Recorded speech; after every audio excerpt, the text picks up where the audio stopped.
Powering on.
Mic on. Powering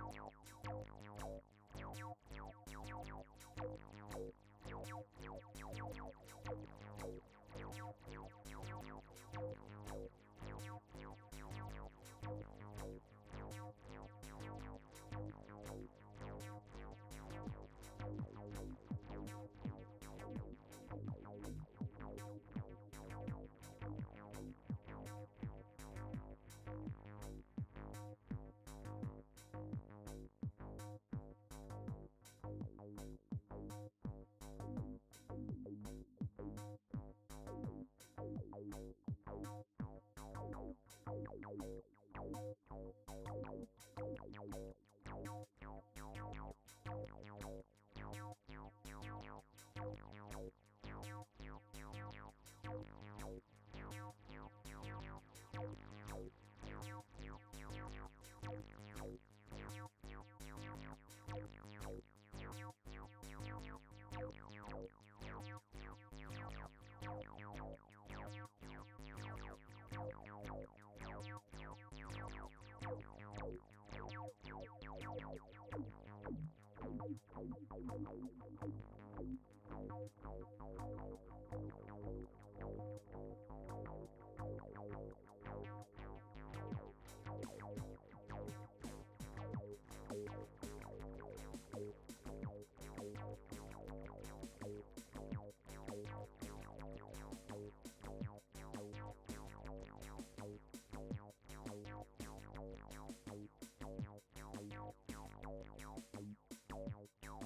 Thank you.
We're just going to give everybody like 2 more minutes to get in and settle, and then 5 minutes or something like that. We got drinks over here, water, Coke, a few cookies if you're famished. Snacks, Oreos. So feel free to grab something. Afterwards, we have started a tradition that seems to be pretty popular. After the meetup, to go over across the street. There's a sports bar called Sport Cage. It's got a nice outdoor area. It's warm because they got heaters and it's cool. And extend the meetup after that, so you're all invited. It's just kind of like if you feel like it on your own. Today we're going to be having a few short talks. Most of the meetup is going to be around demos and talking to each other and doing all that. We've got a brand new in the box, never used, which is kind of a shame, frankly. Oculus TK1. Yeah. Now I haven't opened it. I said on Twitter. I hope it's in here. It could be a bunch of empty beer cans. But if we're lucky, we got it. And Eric brought some cool demos. He's like the archivist of all of the old school stuff. I have an old laptop, so we should be good. We should be able to like experience what it was like way Mine's not back as 10 years impressive. ago. Yeah, there you go. Not as cool as I thought. So that'll be fun. So that'll be the big thing. And then I don't know what I'm gonna do with it after tonight, but you know.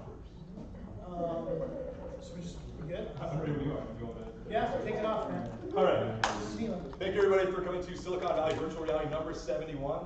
Tonight we are here to celebrate 10 years of virtual reality. The Oculus Rift Kickstarter ended exactly 10 years ago today. And since then, I think all of our lives have been touched by how incredible this industry's been to us. And I know that I wouldn't be here without that Kickstarter. So I'm really excited to be here and celebrate with you guys. Tonight we have some really great speakers. We've got John, who's one of the co-organizers of Silicon Valley VR. We have Lee Broza, who is one of the founders of Ethereal Engine, which is a web-based open metaverse engine, as some people call it. We also have Michael Oder, who's showing off his new super cool company and new product, which shows off volumetric capture inside of virtual reality and other places too. It's really cool stuff. So without further ado, let's get started. Yeah, John? so welcome everybody. So I'm just by show of hands, who backed the Oculus Kickstarter back in the day? Nice. Oh geez, that's amazing. And it's I don't think I would have expected 10 years ago that we would have this amazing group and this whole industry out of it. When I backed the Kickstarter, it was on the very first day. I walked in, and my CTO of my company that I was working with, oh yeah, the Kickstarter went live. And I kind of even didn't remember that it was happening. But I was like, Kickstarter number 1049. I remember my backer number, so it's kind of early. When I got my kit, I was one of the first shipments in this area. And when SVVR was having their very first meetup, I met a lot of you all. I was given the demo next to Nate from Oculus, who had come up with a day to give demos, and I didn't even know who it was. So that, and then from there it's just gotten crazy. So back in the day, we used to say like, someday we're going to have VR jobs, like jobs in VR. And now I'm really curious, who here works with AR or VR in their job in some capacity? That's pretty cool. Who still wants to and doesn't? Awesome. Well, we'll get you there. So yeah, it's different now. I mean, like we were talking, like it used to be I could spend all day, getting ready for this meetup because I didn't have a VR job, and this is like my one day a month to get together with VR people. And today I came from campus. I work at San Jose State, and my whole day I was in a VR lab, setting up like amazing VR demos for faculty and talking about projects and everything, and it's great. But it's an exciting time, and I think honestly, I assume everybody like follows the news like I do in the VR space, but maybe you don't. But like, it's about to get good again. It's about to get really interesting. There's been kind of a dry spell of new VR hardware and VR releases, and we got some good stuff, good titles coming out all the time to play around with and have games.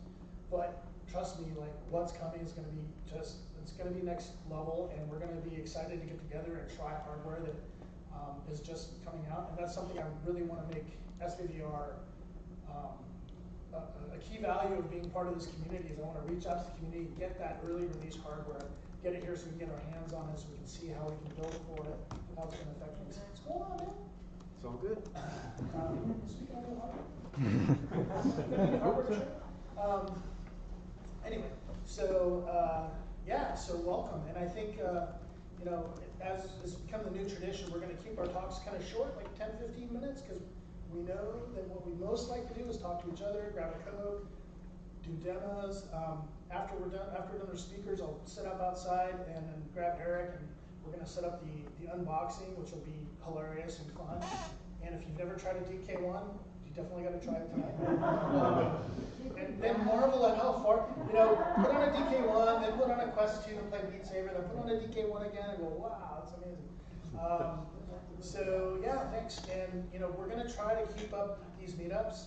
Y'all, by the way, y'all make my blood pressure rise, because like 2 days ago we only had 30 tickets sold, and I was like, oh my god, we're going to like just never fill this room up, and everybody comes at the last minute. So next month when I announce it, buy your ticket. You know you're going to come. I'll give you a refund. I'll give you a refund if you can't come. But buy your ticket early so I know, and I don't have to the way the meetup goes is like, Nima will say, hey, we just have a meetup, it's gonna be great. I'm like, I don't know, it's only been a month, maybe we should wait. No, let's do it. And, you know, it's basically me worrying, Nima cheering me on, and then Mike just getting stuff done, like constantly. I just did it, I'm doing the thing, I posted it, we're doing it. So it's a good team up. And I'm very appreciative of both of these guys for helping out, making this all happen. Yeah, so we're here, we're back. I feel good, I feel like energized that the community's coming back together. We're gonna do an event, I don't know when, we're gonna do one at Leo's VR arcade. So we're gonna like all get together, take over a VR arcade for an evening, just us, and have a great time, play VR games. And I don't know how many people we can get, we might have to do a couple of nights, which wouldn't be bad. I also wanna have, hey, just going. Talk about OG, that guy's, he's our photojournalist of the whole club. I want to definitely have an event down at San Jose State where I work, because we have an amazing amount happening in academics. And if y'all have a college near you that you can partner with, like, reach out to them, because there's so much interest in faculty, but they're so disconnected from the industry that they don't know what they don't know. And we can really help, because I'm not the greatest developer in the world, but I can walk into a room and like save their butts. So you guys can definitely have a tremendous impact if you just reach out like, hey, do you have a VR lab? I'd like to come talk to you. They'll let you come. They will absorb all your information. I highly recommend it. Working with the college students is great. Yeah, so let's see, what else? I guess I don't want to talk too long. I could go on forever, but we are going to have them first. Yeah, Liam goes. What? Sorry, Mike, what? SVVR needs volunteers. Oh. Just me and John doing this. Yeah. And Nima. So if you would like to volunteer your time to help us with these meetups, get things set up, I mean, help promote any of the marketing, you have areas, yeah, if you have expertise in sales, marketing, event promotion, organization, things like that, and you're willing to volunteer a little bit of time, not a huge amount. Yeah, not a lot. Yeah, this doesn't take much. Like an hour a week would be fantastic. We can communicate via Discord. You will have 3 new best friends, I promise you, if you volunteer a little bit of time to SVVR. The entire point of this organization is so all of us can get together and talk about the technology, network, and mentorship of people that want to get into the industry, get into the tech, all of that. This organization needs to exist, and we need your help to make that happen. It would be wonderful if we could have some people step up and help out. And that's one of the key values of Mike is making sure I do what I'm supposed to do. Very good. So yeah, seriously, we would love some help. We love the community. If you think like, oh, there's somebody better, no, there's not. It's me, Mike, and Nima. So come on, you guys can help. It's a pretty low bar to step over. Time, or even just like, hey, I saw at this other meetup. There was this amazing demo that I want you guys to know about, or this amazing speaker I heard, or this amazing hardware startup, or whatever. Please let us know, because we want to bring that to these meetups for all of you to enjoy. Or if your business has a building that just happens to be sitting empty right now because you're all working from home, we would love to use the space for a meetup. Some of you in the past may remember meeting at NVIDIA, Samsung, AMD, all these places. If your business would like to host an SVVR meetup, we would love it. We would be happy to be there and let you show off your place. We don't want to charge, we're not making money here. We didn't want to charge you $20. It costs us $1,000 to rent this room for the evening, but it's the best place we can find centrally. Companies these days, because of COVID and whatnot, don't really want to open their doors to a bunch of strangers as much as they used to. But if yours does, we would like to talk to you, because then we could buy pizzas and do other things and have a good time. So please let us know, or if you know of someone. So yeah, volunteers. We don't need. It's not a part-time job. It's just like every month, a couple of months, like help us out. We're going to do an event at a VR arcade soon, this month and the next month. Probably go down to San Jose State, which I know is a trek for some of you, but I think we can make it worth your while. And then the last thing is, I'm just kind of talking to Nima tonight, and I've been meaning to say this.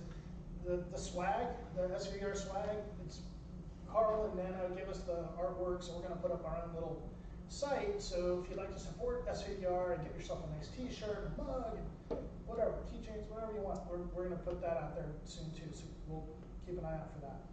And then lastly, if there's anything you'd like to see at these meetups, like you'd like to have a hackathon or a game jam or a class or something that you would be valuable to you, I definitely want to know. I'll tell any of us and we'll make it happen somehow at some point. So yeah, that's it. Anything else, Mike? No. Good. Nina? Excellent. Let's make it happen. Thanks, John.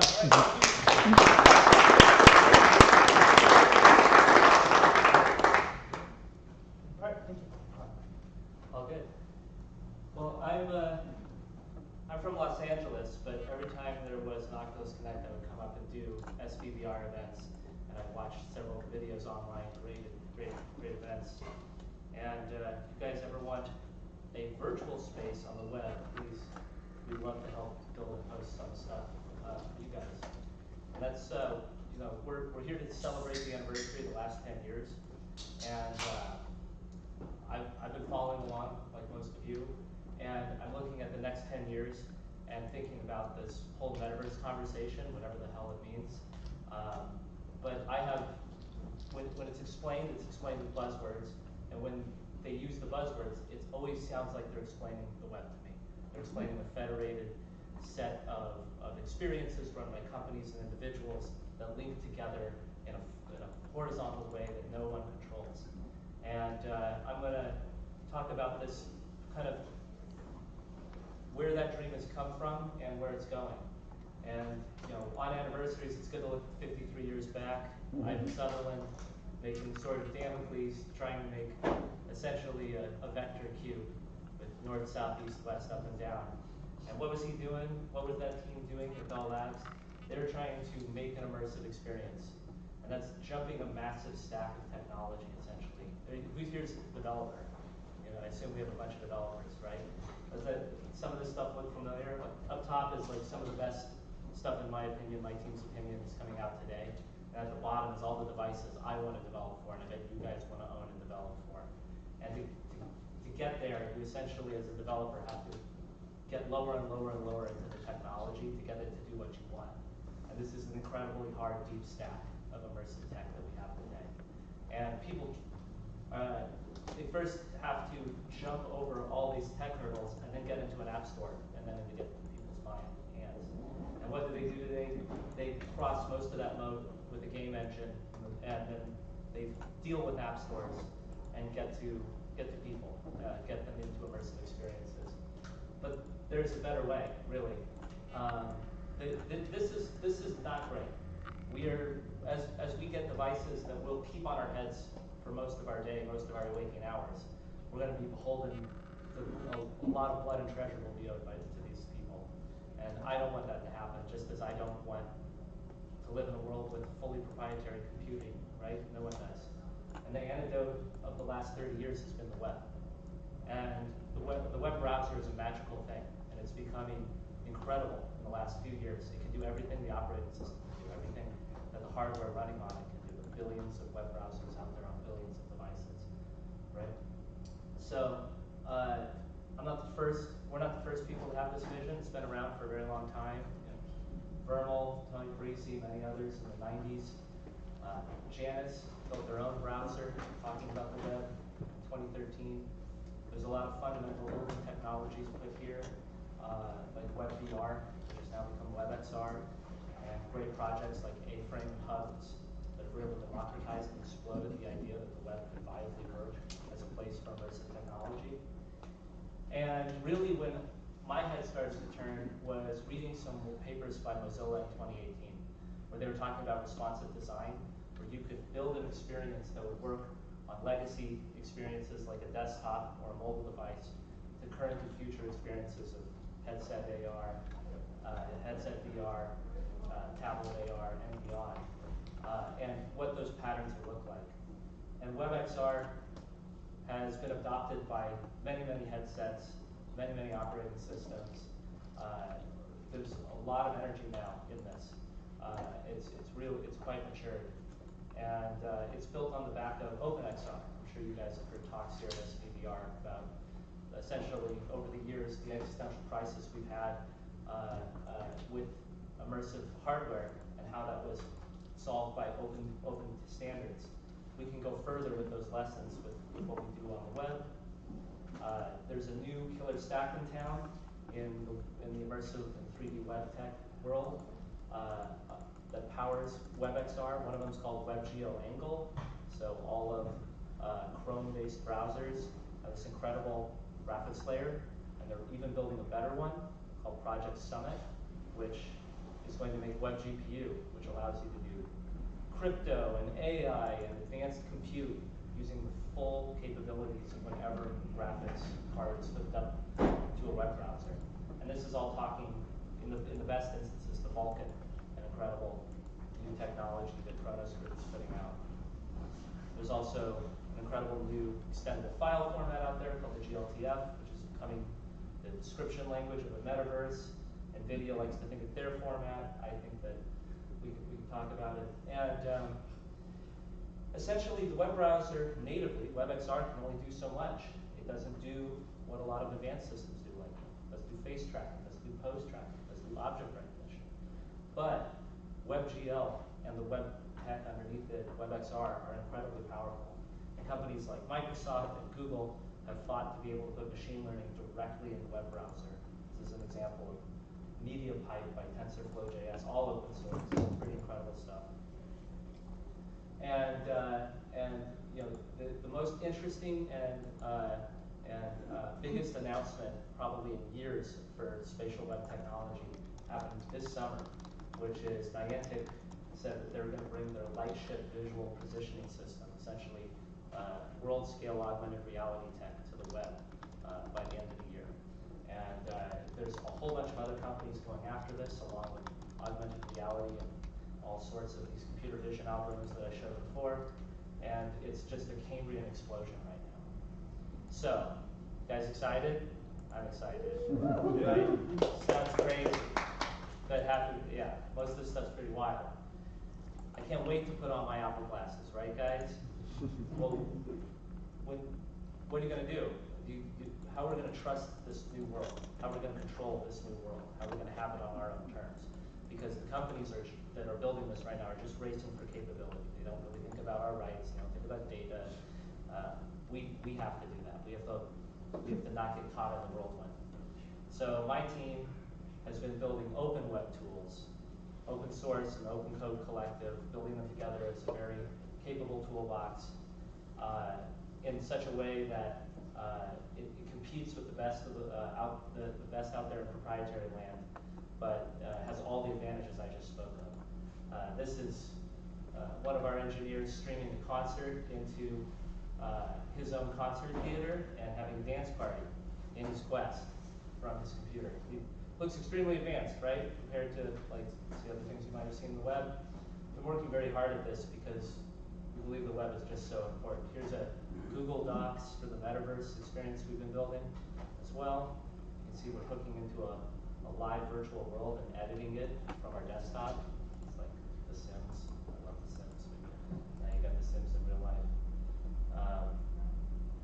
Yeah, we've been doing also volumetric on the web. We've got other volumetric people in the house.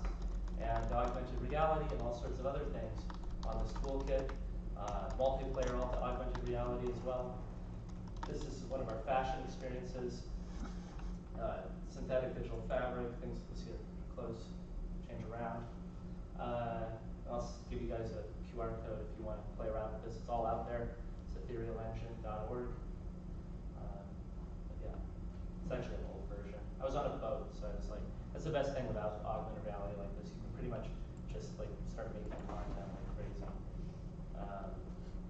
Wherever you're in a cool spot, now it's a stage. This is some more cool tech that our man Dimitri's been showing off in the last week.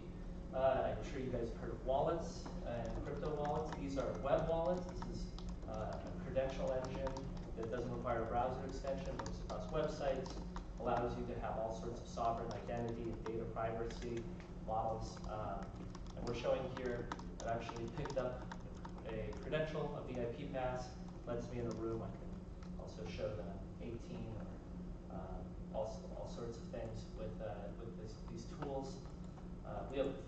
This is the types of tools that we need to actually fight against Facebook single sign-on for the metaverse, for the virtual world, Apple Reality, or whatever the hell they're called.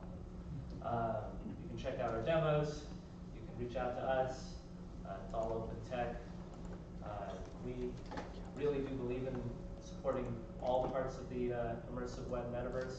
There's some great resources to get you started, of other great projects out there that really great starting places if you've never played with AR and VR on the web, multiplayer 3D worlds. So, get blasted through that.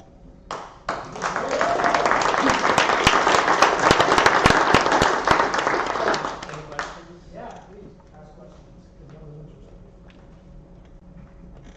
And show more. One. Yeah, sure. Could you say more about the tools you're building for creating? So you mentioned like Unreal and Unity. What are you working on to replace the engines? So essentially, when it comes for creative, you said for like pipelines, yeah. So generally, the web editor that we have is more for picking and placing, but we have easy tools to get out of Unity, Unreal, Blender. We've even talked about doing an open source Omniverse connector, all sorts of things, to make it really easy to get tooling in. There's really, like in the last 2 or 3 months, getting high-end assets into the web has actually transformed. So much happening in this space. Yeah, you guys first start. Yeah, do you support spatialized audio? And, We sure do. Yes. Doppler. Yeah, that's like that's And yeah. now too? So we have several ways to do multi-channel spatial audio right now and directional audio. We're looking for more. There's a whole bunch of codecs out there that we've seen that we could put more implementation in. If you want to talk about it, I can literally take you through the code and show you how it works. So, we're all on our Discord too. So, yeah. Yes, one of the challenges with previous WebXR experiences is that you basically have to sort of a sub experience of the regular web. So you actually have to go to the web page, then launch into VR to experience that page and go to another site to either sort of step out of VR or back into VR. Yeah. Do you see any solutions to that challenge? So there's a lot of progress on the web standards side, and then there are cool techniques that you can do with dynamic loading inside of our engine, so you never exit an XR session that we've done. In fact, we've decoupled like the presence servers from the communication servers. So one of the things that's always pissed me off in most virtual worlds is I lose the conversation as I walk through a portal, and everyone on our team hated that, so we built that from like the ground up. I want to run through a ton of portals while having a conversation, and you can do that in the web. In some ways, the web is incredible to work on because you can like actually dynamically load and unload objects and worlds and dump things in and out of memory space like infinitely. And as long as you're controlling the budget of the web browser, it's pretty damn stable, and you can just keep going and going. Like we're building tooling so we can. You spawn a block grappling hook, it loads all the grappling hook logic live. You spawn a car, it loads the car logic live. And doesn't need it till you actually encounter it, which is, if anybody's ever worked in Unity Unreal, that's like, impossible. You mentioned some Mozilla stuff before, and then you went into talking about Angle. I've never heard of Angle. It sounds pretty cool, but kind of like what we've seen with the trends with Firefox usage really going down and Chromium being adopted by more and more browsers. Like, isn't switching Unity and Unreal to a Chromium-based browser like trading one Titan for another and trading one monopoly to another? So what would be your opinion on that? There is a resurgence of Servo. Have you ever heard of Wolvik or like Huawei browser? All of those are Servo. Chromium is not one unit. There's a whole bunch of forks of it. Microsoft is not building against Vulkan. They're building against DirectX in many instances. So I do think there is a healthy ecosystem. I think we should all mourn Mozilla. Everybody pour one out. I wish it wasn't that situation, but relative to app stores, I think I think this is a much better option. I saw one over there too. So if I wanted to go stand up like a single page web app, it would take me maybe an afternoon. How far are we from being able to do that with like a WebXR experience like that we see here? Yeah, so these are very this one is designed to, you go to your cloud provider, you run a formation script, and it actually runs a entire server control plane, all in Kubernetes. This big recipe for all the major clouds. And that's because this is really tuned towards giving you a dedicated server so you can host hundreds and hundreds of people per server, infinite numbers of millions of people coming to, whatever, Target.com, immersive store, or, Taylor Swift.com's concert, right? That's really what we built this thing for. It takes about 45 minutes to set up for the tooling we have, and the tooling tears it down too, so very quickly. We're really working towards like a solution where it's a spill out form, put in a credit card, go, and that's what we're doing between now and next year when the party really starts. See us in. Yeah. So. Do you agree? Next year? The wind is blowing in a particular direction.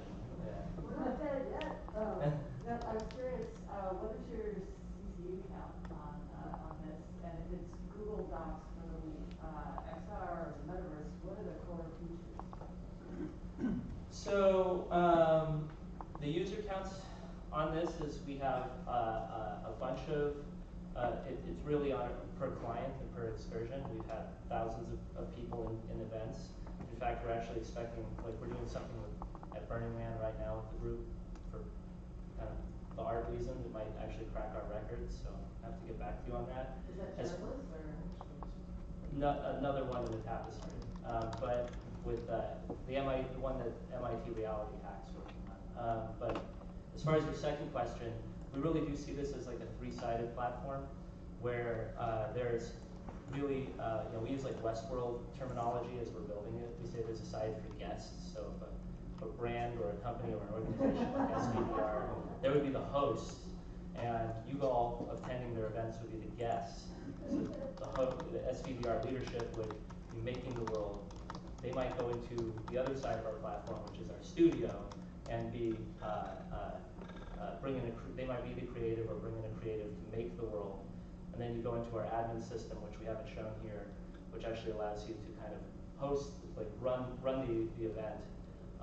And that's the idea: run events, build worlds, run worlds from three sides, just like the way WordPress is. We really think of those WordPress as the networks, So, and really, like the plan is we're trying to spatialize every website. Every website deserves to be spatialized. On data. Yeah. I'm double dipping, but is there any way to not have a body? So we right now we just kind of have like a no-op. You're just like there's nothing, and you're just kind of floating around. Yeah. We also have a spectator mode. So if you want to just share your session with somebody else, you can hit share spectator mode, and then just kind of fly like third person or wrap behind them, or fly around in the world with them. So that's great for presentations, and especially noobs who don't know what they're doing. Just like here, just follow me. Are you gonna give are you gonna stick around and give demos after? Oh yeah, brought stuff. Yeah. Great. All right. Last question. So you mentioned the Apple headset and App Stores, and so my thought is, one of the things that they are notorious for doing is crippling the web in some fundamental way, so they can't sort of sit on a level playing field with their native app. So Facebook is doing the same thing. They have hired a hell of a lot of people, including just recently Ada Rose Cannon, who's from the XR board, and they have fully committed in the WebKit body to WebXR, and already have like provisional builds out in code right now. I would say the wind has told me that it's going to be a good couple of years for WebXR. That's it. Yeah, thank you.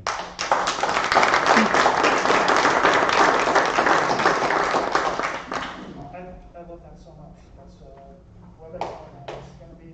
That's a way we can all succeed, not just me.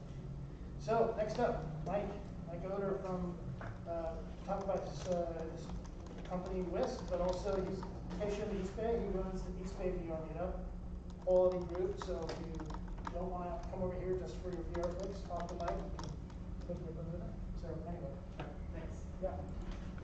Yeah, so Andrew's my partner in the company, so when I get set up, I guess I'll mention the VR creators. So, yeah, so we were a group that was meeting in person a few years ago, but this pandemic we switched to online, and we have weekly help desk sessions every Tuesday. So if you're looking for help on your VR, AR project, or just feedback on your demo or something like that, we're always welcome to join us and we'll do what we can to help you out. So just find us on meetup.com, search for AR, VR creators. Yeah, so WIST, the company that Andrew and I formed, Andrew's been working on the core of this concept for a couple of years. I've been working in volumetric video for several years as well, from a different approach. And we met and started, decided that we really wanted to work on this concept together. And the core feature is we'll make it easy for you to capture, relive, and share your immersive memories. So as easy as you call your phone. Right now we're using LiDAR as the base technology, but we're going to be extending beyond that in the future as well. But you can quickly capture what's going on, and then it uploads it from your phone, so you can actually put it onto your VR headset. We have prototypes in Quest and in Real now as well, where you can go and replay that and walk around the experience. And it's a developing technology, so as we're adding more features, it feels more and more immersive. But it's something that we're really excited about because it actually helps you feel like you're really there. And another thing that's really cool is that you can actually share this with somebody else. So you can be in your VR experience and actually have them be right there along with you. So actually, can't you probably get into that a little more? So. Yeah, definitely. Yeah, again, like Mike said, the big idea is that it's all about stepping inside your memories. That we all have these really important moments that we don't want to just look at it over a video. We want to be back. And so, as much as possible, that's what we're building with Wisp. And so, yeah, here's a little bit about what we are starting with. Let's see if this audio works.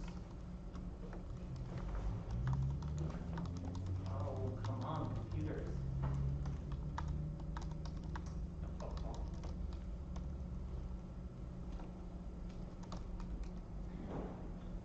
Let's try it this way.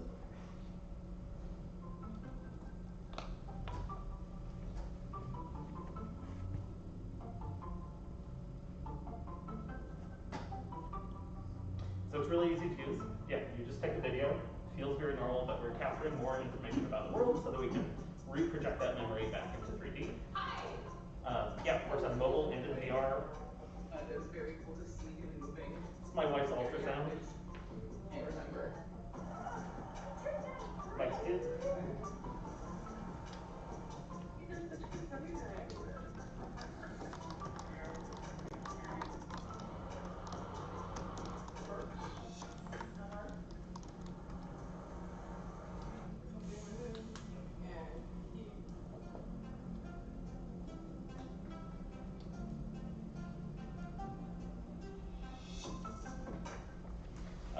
Yeah, so real early days, but this is yeah, we think that this is a good place to get started and allow people to, actually step back inside their memories.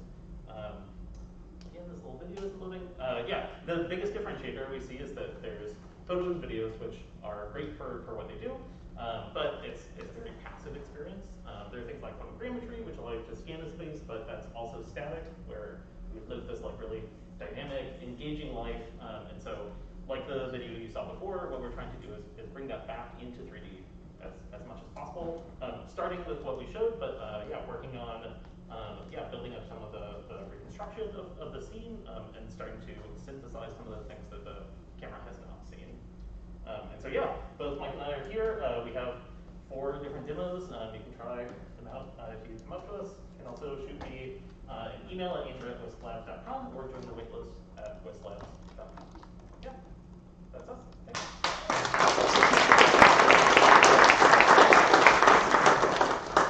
Any questions? Yes. What devices are you compatible with for capture currently? For capture?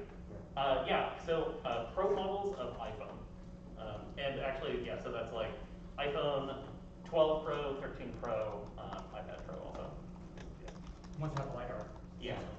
That's why I asked. Yeah, and that's like today, in the next, at least within the next year, we should have something up that is working for any capture, so you can upload that or capture it more natively. Yeah. Have you experimented with Nerf maps at all? Yeah, so we have some. Yeah, I think with Nerfs, it's great that it's giving me such like an ultra realistic view. But yeah, there's like very few projects that are showing like time-based media. There are a few examples, but yeah, that's kind of where we're waiting for. And there's still a few challenges in getting Nerf performant in all situations, especially for being fully immersive in VR. But I think that is progressing so quickly that that's something that we'll be integrating in our pipeline. What kind of technology are you looking for to do novel use cases for the parts we can't see? Yeah, so that's like very early days on our side. Yeah, I mean, I think we're like looking at some things like if we have a demo to kind of like show off the idea with Stable Diffusion. But yeah, like the models we need are not the same as Stable Diffusion. Yeah. Yeah. Cool. You can catch us anytime up here. Thanks everyone. We'll be giving demos now.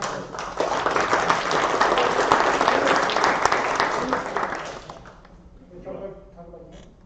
Oh, this is my wife's laptop actually. Oh, well, I've heard about it. She had a newer MacBook Pro than I do. Well, thank you to our speakers for being it on time. That's amazing. So we have more time to have a drink, talk. We'll start the process of getting this piece going. We have the space until 10, but really we need to be out of here by 10. So about 9:30, I'm going to come around and encourage you to find your way to the sports page. Mike? Community announcements? Yes, we're getting to that. I haven't forgotten, actually. I wanted to reiterate one community announcement. So if you have a short, like 1 minute long community announcement, we'd love to have you come up and tell everybody about your event, your product, your demo, whatever you want to share. The thing I want to reiterate is, please help us. Like, come talk to us. We'll hook you up in the Discord. We don't want like a full-time job commitment. Like a couple hours a month for certain things, whatever you think you can want to participate in would help increase the value of these meetups for everybody tremendously. And you don't even have to do it forever. You can just say, hey, for the next 3 months, I'm not too busy. I'll help you guys out. That's great. We're definitely beggars can't be choosers mode. So, but we'd love for any of you to help. The more participation we get, the more it's going to meet the needs of everybody, and we'll have a better time. Anyway, thanks again for coming out. We're going to, the chairs you can stay in here, but if you need space for a demo, we'll move those around, so stick around. And who here's got a demo to share? Oh, lots of demos. Sweet. Thanks for bringing your demos. So if you have a demo to share, I would love it if you would come up and kind of lead off the community announcements. If you've got any other announcements, kind of queue up here. We'll just do quick rapid fire announcements. Come up, tell us about your demo, and then move. Mike. And we have more tables out in the back. Yes. And we have more space, so we have areas we can set up to get everybody apart and far enough to be doing Yes. that. I know we're all kind of packed in this room right now. It's kind of freaking me out. We But basically have this whole upstairs area. So there's tables out there. There's a lobby. Whatever you need, just ask. we'll accommodate your demo no matter what you need to do. We'll make it happen. Yep. Yeah. So thanks again. So yeah, who's giving demos? Quick, come on up. Talk about your demos. Should I come on up? Yeah, Nima, lead us off. Okay. We're going to come about Leo. We make light field displays using nanotechnology, and I'll be showing off some of our new hardware. So come find me later to try that. Awesome. Great. Who are you? What do you want to know? So I'm from Sense. We do haptics demo. So if you want to set a haptics, let me know. Okay. Where are you going to be? I don't know anywhere. All right. Haptics demo. Haptics. My name's Colton. I didn't really know what I was walking into, but I brought a microscope with me, so I have a microscope to talk about user interfaces other than goggles. And I also am building a 2D, 3D graphics platform that's kind of more experimental, so I can show off that too. But graphics microscope. Hi, my name's AJ, and I'm building a action game in VR, and I'll be down somewhere. I don't think so.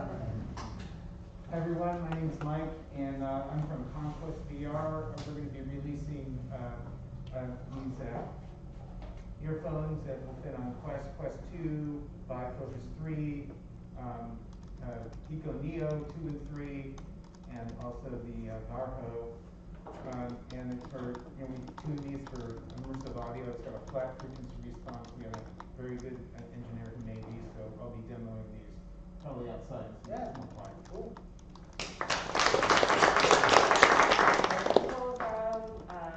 Might know you can follow White Rabbit. I don't have a demo of that, but I do have the Snap glasses with me. So if anyone hasn't tried the Snap AR, we can probably run a few before the battery runs out. So. Yeah.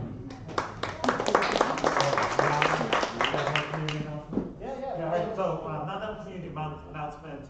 Come to IIW, Internet Identity Workshop. Happens right here, like right on the second floor of the Computer Science Museum. Happens twice a year. The next one is November 16th. The reason I'm inviting all of you to Internet Identity Workshop is because VR, AR needs identity. It needs cross-platform interop. It needs access control. It needs advanced cryptography and interoperability with wallets. So I suspect very many of you would really enjoy visiting IIW. Thanks. I just searched for Internet Identity Workshop. Okay. I'm Wendy, and I work with a film festival, and we have an immersive storytelling award. So we're always looking for content that promotes social good and change. So storytelling using all this great technology for telling some cool stories. So I brought flyers, so if anyone knows of any cool content that might be made to submit.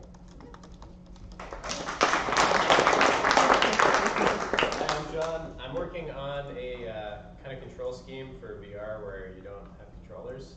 So it's a set of force sensitive resistors that go in your insoles. And so I'm just looking for somebody who has experience doing PCB design, just somebody that knows how to use CAD basically. If you'd like to collaborate on that, come find me. Thanks. Okay, anybody else? Last call. What are you doing, John? What am I doing at school? Okay, real quick. I'll tell you about a couple of grants we got. We just got a ILMS grant, which is Libraries, Museums, and Schools grant for the Northern Cheyenne Tribe of Wyoming, where I'm going to go spend a couple of months with tribal elders recording them, but doing a volumetric capture, and with the idea of 3D scanning all the artifacts, with the idea of archiving as much of their language, traditions, and culture as we can, which is exciting for me just from the interesting standpoint. The tragic part is, over COVID, they lost 30% of their elders, which is like a huge loss to the tribe. So, and if it's successful, hopefully can replicate this around. And that's like probably my #1 exciting project I'm working on. But also, we've got a lot of stuff happening at San Jose State, which I want to get you guys all down there so you can meet some of the people working on it. We've got a professor working on haptic gloves with a very interesting approach for that. We've got chemistry professor developing a consortium of really amazing academic professors who are boiling down how to teach science in VR. Not like through PowerPoints in VR, like you've probably seen, but like actually like if you could build your lab in VR, what would you do and how would you teach these concepts and demonstrate these concepts? So an NSF grant going for that. We've got a grad student. This is a really cool one too.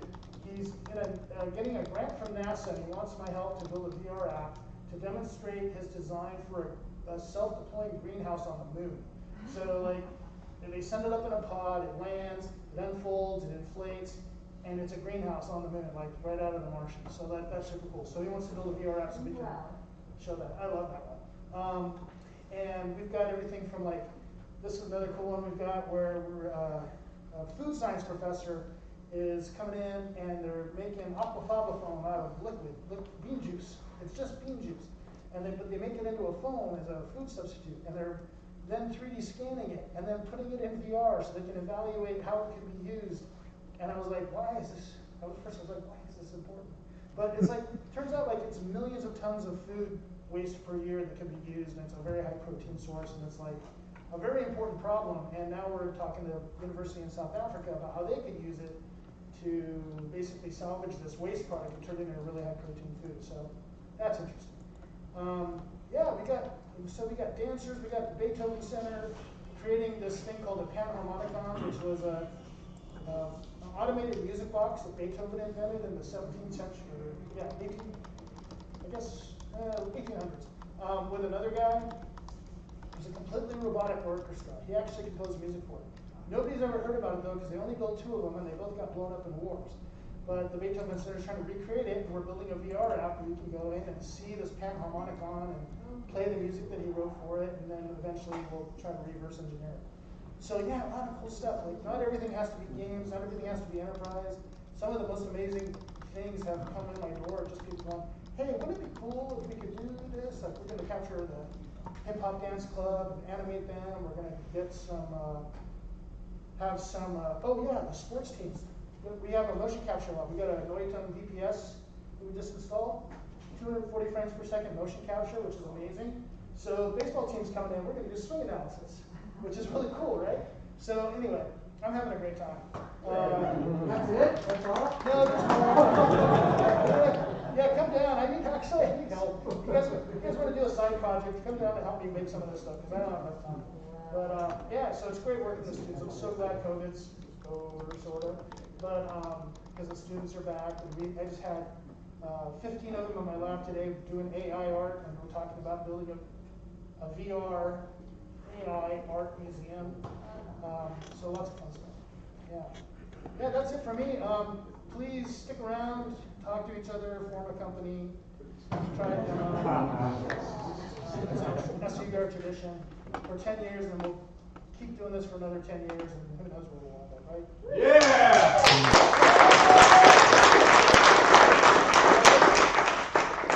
I'm gonna grab my laptop, I'm gonna unbox this baby. Rock it open. Hey, John, I'm going to drag over the round table here in front of the camera. We're going to preserve the unboxing for history. Okay. It's gonna be a bunch of empty beer cans from China. Yeah, that's great.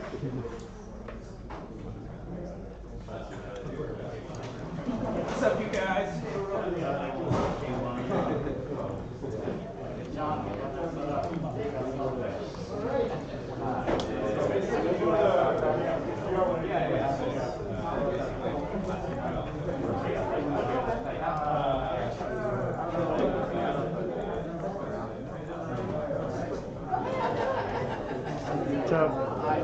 How you doing, man? It's been a minute. I'll get this zoomed out. Keep it on your live stream. Not a lot. How you been? Brainviz VR is doing gangbusters. I can barely keep up. Industrial B2B, so it's basically virtualization of large expensive things. It costs a lot of money to build. We throw the client VR with the manufacturer and the client, and haggle back and forth on how things are supposed to look. I sit there and tweak the actual virtual device. That should look familiar to you. And then build Who's my streaming? Is it like a digital twin basically of like what their like machinery is? What you see in VR is definitely going to be what you see, oriented the correct direction. I mean, I take the layout of the convention hall, put where the booth is, procedurally generate other booths, ambient audio, like things like that. Because you don't want your client to show up at the trade show and go, yeah, this is great. Did you turn it 90 degrees? And that's legit how this project started. Do you just like custom build like in like is it like Unity that you're using or like It's a Unity app I wrote ages ago. I've never released it commercially because I wrote the app, but it is glued together just enough that I know how to use it. So it works great. It works absolutely fabulous. My clients love it. I have more clients now that I can barely keep up with. It's a simple project that does. Oh, the DK1. Oh wow. Never been unboxed? Never. I think it's brand new. Why would Yeah, they're worthless. They're worthless.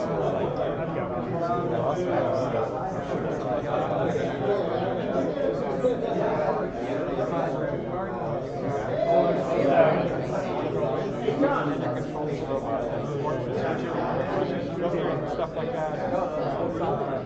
It's actually huge, and they've been around for 25 years.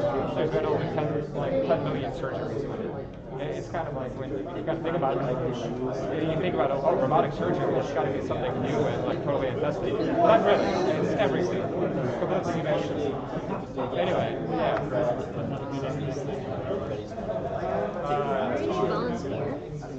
No, it's fiber optic cable. One of the three here. Internet connection is way down the line. Yeah. It's certainly there, but when you use something to be 100% reliable and not 99% reliable, and unfortunately, some things just go out the window entirely. It's one of those. The Hacker Dojo down the street, or any company or organization like Tilt Live wants to host this for a meetup. Any place that's willing to loan us an event space for anything.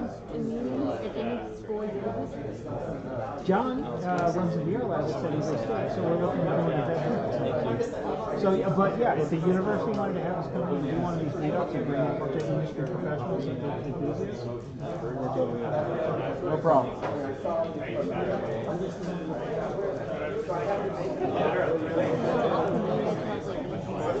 Well, we just started. So this is our only second meetup since I would call it the post-pandemic. We had a event here probably about 3 months ago, and this one here for the 10-year anniversary. I'm hoping to do them quarterly or bi-monthly, just till things calm down in terms of and then we'll look into expanding and maybe doing a convention. So make this the Snapchat. Also, it's going to happen here. Yeah, it depends. But it will definitely be in the Bay Area, somewhere. It just, yeah, we won't like go to Portland or anything like that to host next year. It will be somewhere in the Bay Area, somewhere fairly central like this area. It depends. It all depends on who's willing to host this. So John, you and I pay for this up front, so like renting the space, sending it out, that all comes from us. We love people can help us. People can help us with space because they save us a bit of money. This problem.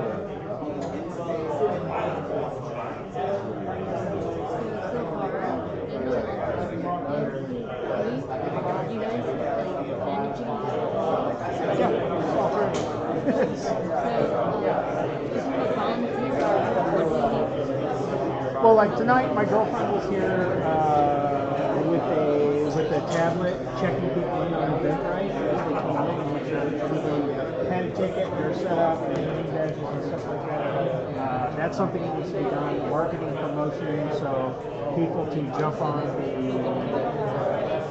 Twitter account and get this posted out and promote it properly. We are going to do a meetup, but we have something special going on. Just helping us get set up, dragging the equipment in, dragging the equipment out. It's not a lot. There's not a horrible amount to do, but there are times when the three of us aren't just enough people to make one of these things happen. So we really scrambled the last few days to make this happen. It would have been nice to have people that we could go, hey, can you do X, Y, Z? Can you go grab some ice and sodas and things like that? Meet us over at the museum or put everything out so people can really simple stuff. Nothing too crazy. Because I can leave way by me to get home back to me to get here if I go to the work papers at 10. So if it's like once every 2 months, once every 3 months. Yeah, that's what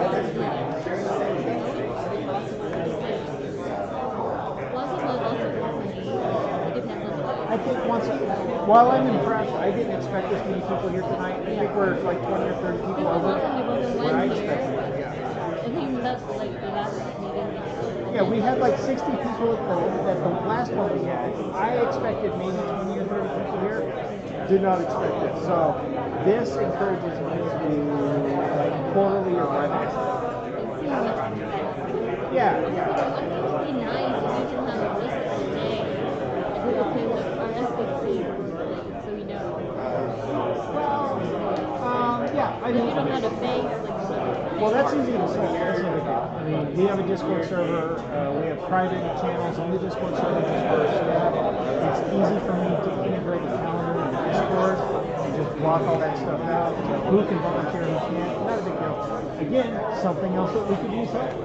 We can definitely use help with that. Yeah, somewhere. Let me see.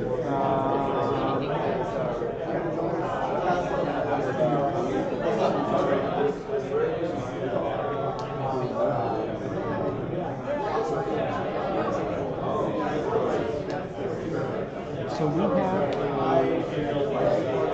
this person.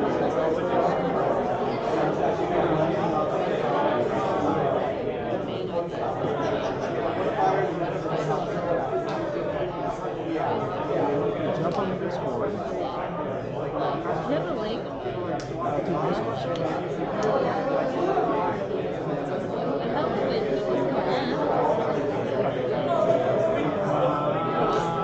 What's your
microphone for a second. Because we are on microphone.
The keys so that we're able to sign and encrypt our assets. Like it's not cryptocurrency based. No, I know. I've integrated smart ledgers for Awesome. So, Yeah. I fully understand what you're Okay, excellent. Oh my God, did they get it working? I think they might have. Get the... Is that not amazing? I can't believe it works. That's crazy. The screen didn't delaminate. That's crazy. I need to get photos of that. You should. Thanks, man. Hey, thanks a lot. Thank you for coming out.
That's a great shirt, man.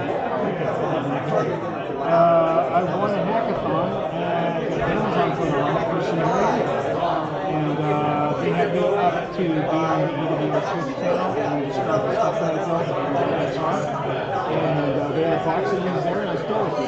I've never seen that. No, it's their design, Scenario. So it's their, I mean,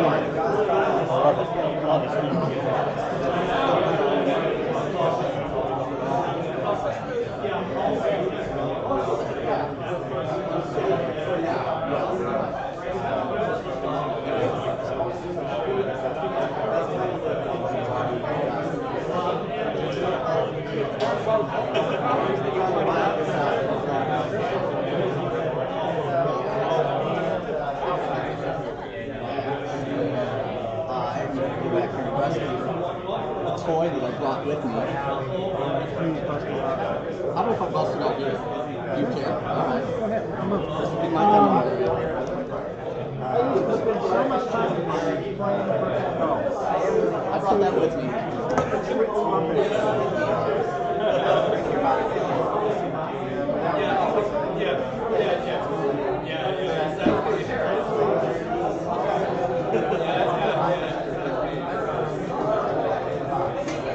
Really wanted to poke you in the butt.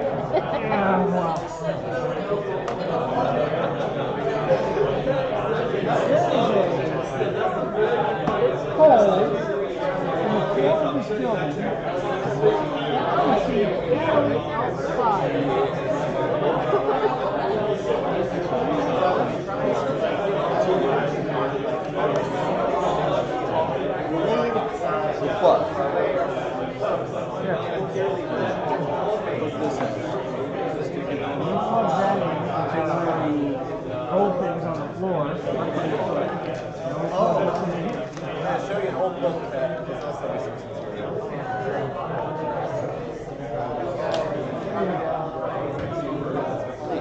You are good to go.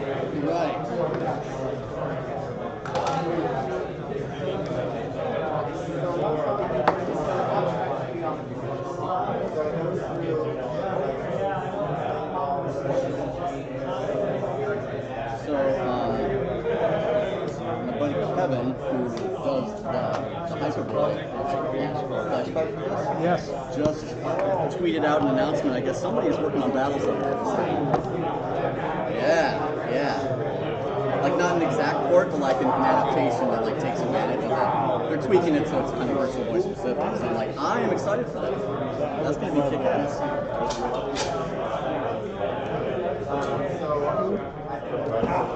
So, how are you doing? I'm doing great. So, is that what you asked? I didn't hear. Yeah. So I heard that you guys need like help. Volunteers? Yes, volunteers. You bet. Yes. So maybe I can help you. Sure.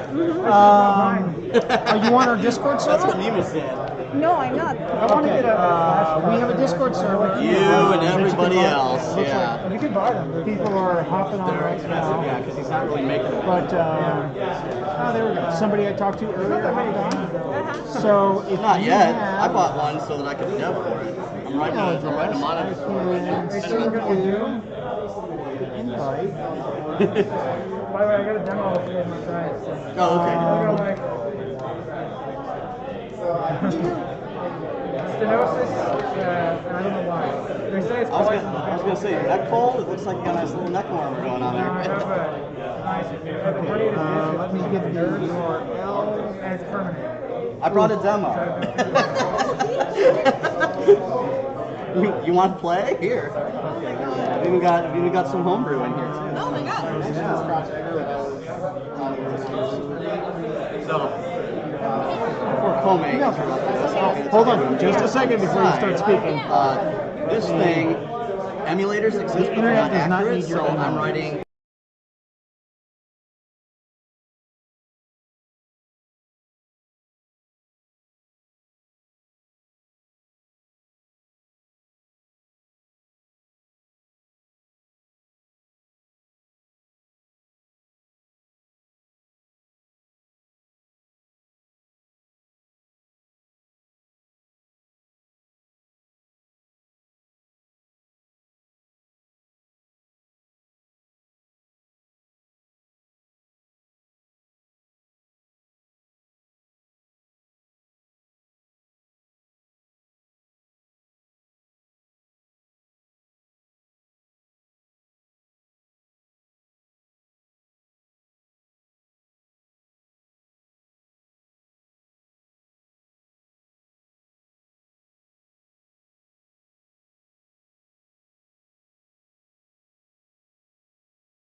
Yeah, I don't think they were thinking There about you go. casting. Now you get I it. understand the concept and why you couldn't explain it to me.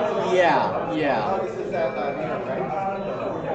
And I assume there's no mirroring. There's no what? No, there's no mirroring. There's no casting, none of that. Yeah. I have a little device that I could install into one of mine that will do TV out, but I haven't done it yet. Yeah. Partly because I'm modifying the firmware on that so that it can do anaglyph, because it doesn't support it right now. It's just like monoscopic. I'm like, you gotta have anaglyph, man. You gotta have the red cyan glasses. Show that on TV. So it's another case of I wrote the firmware, I haven't tested it yet because I'm not a hardware guy. Tetris was on this? 3D Tetris. 3D Tetris? 3D Tetris. What year was it? This was 95. I bought mine from the Toys R Us as they were closing everything out. Like, You got a good deal. I walked in and I said, "I'll take absolutely everything." What was your thinking? Like, what was your game plan when you did that? I still have it. I still want it. Probably the same reason I bought my first one. I was like, yeah, it's a cool toy. Why not? I was into VR back then, and it was just something cool. Yeah, okay. It is in VR in virtual engineering only. That is Right. Yeah. Explain it. It's a. Well, you can see some of the residual remains of when Nintendo wanted this to be an HMD. Like these little rubber things right here, there was going to be a strap. And Nintendo intended to actually make a strap and sell it, but they never did. To strap to your head? It was supposed to strap to your How head. heavy is that? It's not bad. It's not bad. I wouldn't recommend it now. Lighter than an Oculus Quest by quite a lot. Heavier than a DK2 by probably an order of magnitude. You need a chest, like a strap to your body to hold it up instead of your head? Yeah. Or you turn the stand backwards and then just. I used to lay on the couch with it on my face. There you go. Yeah. Play golf.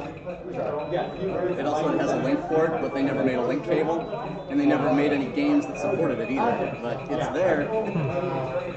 What did it plug into? There's a port right in the back of the unit, right next to the controller. I have if someone else was here with a virtual boy, we'd play some multiplayer Street Fighter. They had my screens weren't housed. I was kind of hoping Bruce would be here, but he's too busy. He's too busy. Yeah. Palmer's busy. Carmack's busy. Well, Carmack, yeah. Was Carmack, did you guys invite Carmack? We invited everybody.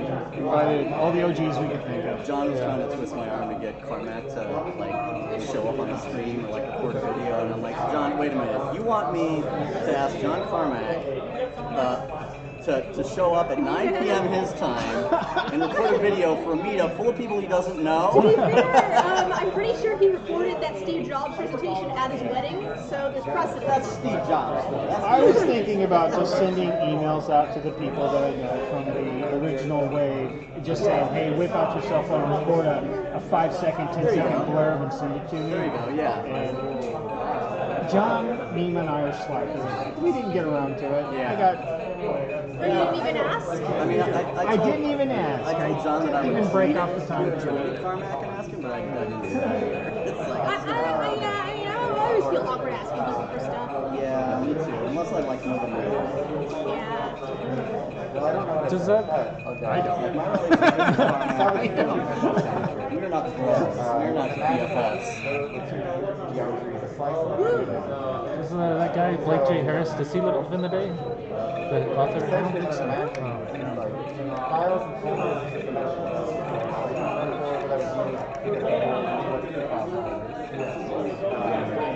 know what this game is. I get it. Are these covers for the pins? For the pins, yeah. When you're using the game, you put the cover up here on these little notches. Oh, is that what that's for? That's what that's for, yeah. You're not the first person to say that to me. Oh, is that what that's for? Okay, somebody else want to play? I'd like to look for half a second. How do I pause it?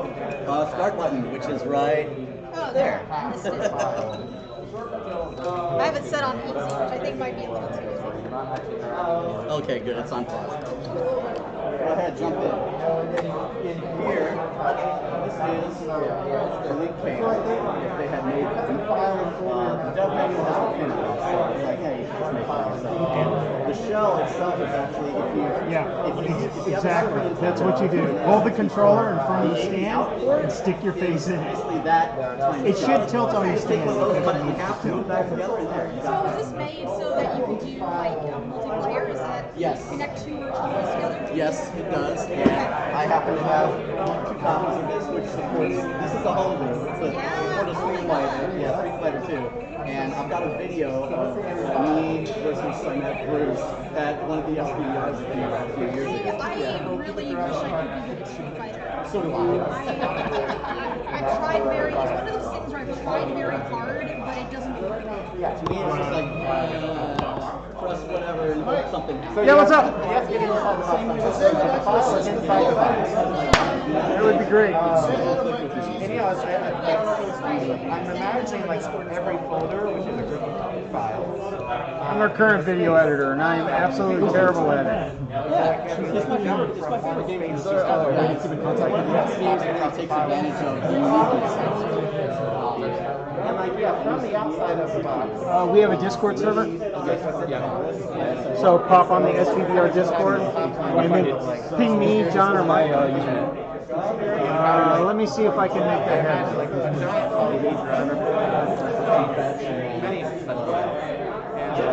I just want it to be like a treasure box. Alright, that's Marvel. See, you guys are metaphors. Here we go. Are you live streaming this? Are you live streaming this? Yeah, we're on the internet. Punch your email address into there. Literally type in your email address.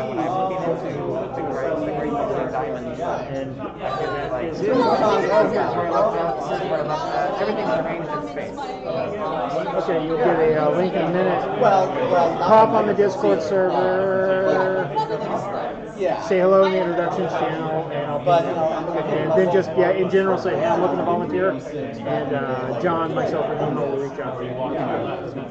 Thank you very much. Use somebody else to help put together our promos.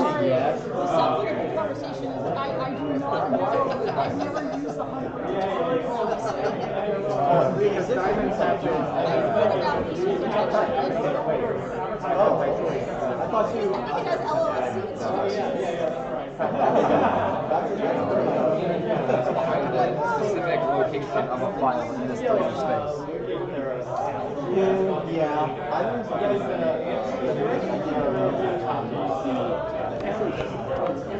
Right. So I can have my file be here, or I can have my file be here. Yeah. That's different. Or is it treated as the same? So that's video games.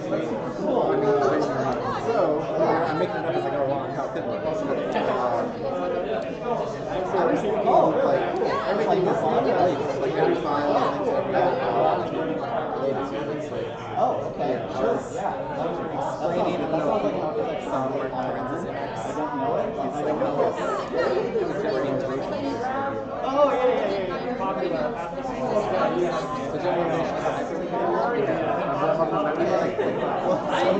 so in MedX, it's just like any file you create is meant to previous stuff. You can jump to any file and then keep it. So you just don't need like pumping mail. It's called a Zell cast. Yeah. Okay. It's a note taking. The Zell cast. The Zell cast. Each thing is a card file consists of small items of information stored on paper slips or boards that may be linked to each other for subject headings or other metadata. So HyperCard. Somebody said HyperCard. That's my trigger word. HyperCard. Yes. It's Wikipedia before Wikipedia. It's like the first implementation of hyperlinks. Yes. Which every card can have whatever. It's like its own website, have text and images. It's got like a GUI. Use Apple Draw. Get now what time each card. But you can have buttons or any region on the card. You can have an template that's perfect. Basically, it's like JavaScript for like events. Okay, cool. So yeah, if you have cards, you can have buttons. Any button can link to any other card. So it's just a way of like producing cards all day long and then adding links to through the cards so that you can get some like a deck of cards except instead of a deck that's linear, it's going to have like cards that go in many different directions. So yeah, it's like a web. That's the database you can get somebody. And they can actually have it on my emulator on Mac. No. Because it came out that's dangerous. And it's like a web publishing system that makes more. So there's no internet, but people can like create cards like. You say that, but I brag about it. Like any information, my own fault. And a website. I like your band, by the way.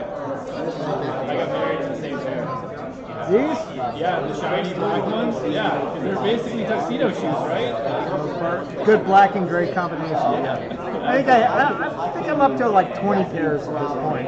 Yeah. It's got a problem. They're collectible though. And that's just it. Like we were over in Spain recently, in Barcelona, and they had a van store there that had some designs I'd never seen before. So got those. Same thing in London. Got to get me those. My favorite pair is like high top, like old school, like blue up here, pink on the back, and then it's got the checkers like in the middle, and like it's got this like CMYK like putting things around like squares. Yeah. Looks like a misprint. Looks like a misprint. Yeah, exactly. Yeah. And then the eyelets are also like CMYK the top part. Nice. Yes. Way too much. Way more than I should. I have to use that problem. Watch out for the cable. Colton. Cable. Very carefully get up. Roll that back. I have tape. There you go. You're free. You're free. Thank you for your awareness. No, nothing hurt. Working in the metaverse. Oh wait, hold it with 2 hands. A smart person would have taped that cable down. An idiot brought tape with him.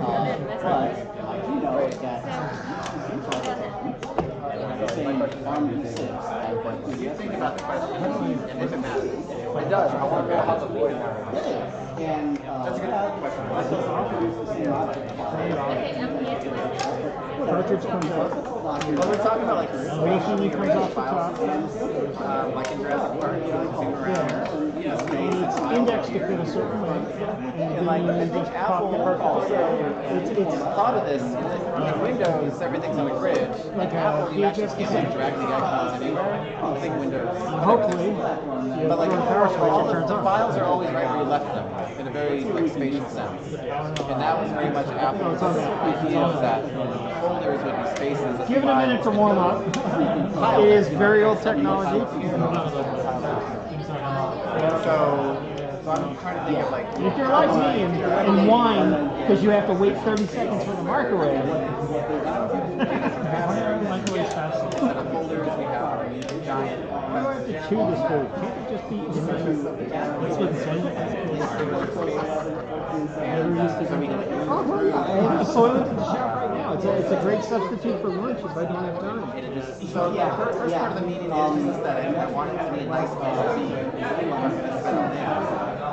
And then but then this question of like, so you have this now space of like metaphor where we can decide where we begin. So I was saying, we have this giant ball of files, and what files and where we go. Does it matter whether the file is on this side of the document or on this side? Arbitrary, random. I made a version of Mario Tennis for the Silk Library. That's a good line to go. Why does it matter the file? I'll have to check that out. I haven't got my kit yet, but it should be here soon. Oh yeah, I can't wait to make something for that. Why would you want the file system? True. Like if we're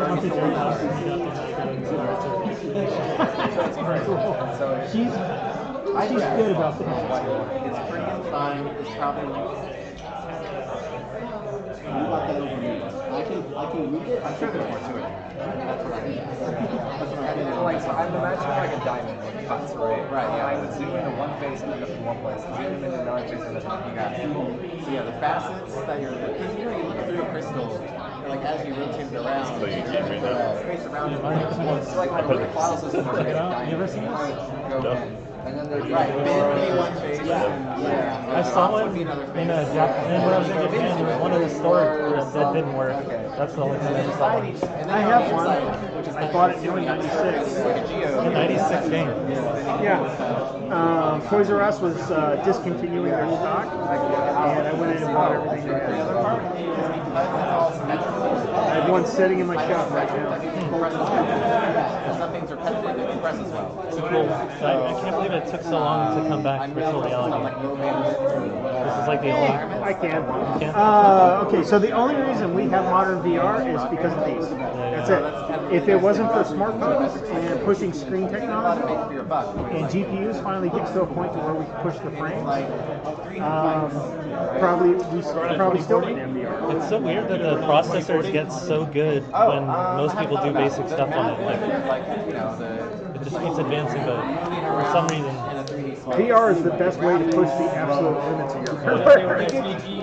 If there's a weakness or an unoptimized part of your project, VR will find by 260 OLED black and white. That's, I want it to be compatible with that, for sure. So how's this voice like? That thing kind of poisoned well for VR in the late 90s. It kind of gave VR a bad name because it had Virtual Boy in the name and you stick your head into it. Not a VR product at all. It doesn't have anything to do with VR. It's a 3DS with a 3D screen. I mean, that's the closest analog to it. They used to give people headaches because you'd spin 2 or 3 hours in it, and the flicker rate would absolutely, it would give you a migraine. I don't know, maybe Face was on the When the DK1 came out, everybody just said, oh, we don't need another Virtual Boy. That was good. There'll be like a faceless. It took 10 years to convince people otherwise. I like that. Really just talking about this open space with you. I was thinking like this thing that comes actually this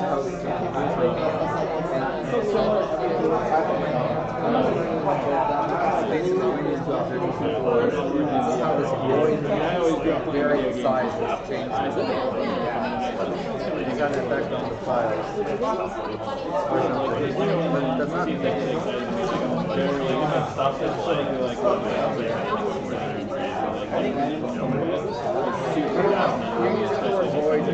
describe the idea of there being no space inside of it. We should